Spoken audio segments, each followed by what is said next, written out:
remembering what you can source off of my website.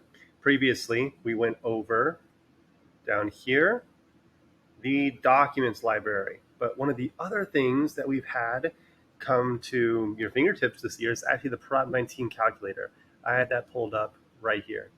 So if many of you don't know about Prop 19, essentially in California, you can transfer your tax base to any property in California, in any county, up to 3 times, and you can take your current tax base with you. You do have to qualify, though, for being 55 or older, a victim of a wildfire or natural disaster, or severely disabled. This is going to be my most reliable one that I can extend to you, that I thoroughly enjoy using on a weekly basis. But when you're with your clients and they have questions for you, or again, if you need something sooner than contacting me, this is where I would come. Okay, wfg.com/prop-19-calculator.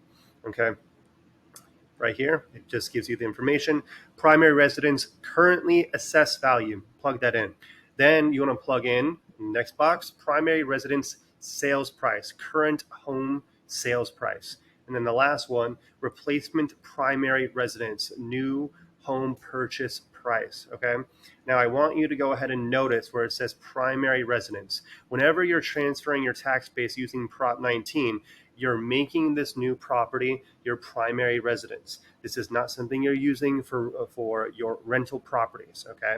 This is a transferring of tax base to a new primary. There is something to note as well. There is what we would call the death tax, or what I would call the death tax when it comes to Prop 19 that was taken away from us in 2020. We can talk about it a little bit more, but essentially when a loved one passes away and you inherit that property, what ends up happening is the county reassesses that property, whether it's primary or a rental, and they're going to mark it up to, for your property taxes, current market value. So your property taxes are going to increase, which is definitely a bummer and something to definitely take note of. So if you did want to go ahead and keep the current tax base of, let's say, a past loved one where they gave you the property through a trust, you're going to have to take that property as your primary residence to keep that current tax base on the property. Say you bought it for $350,000 and it's valued at $1 million.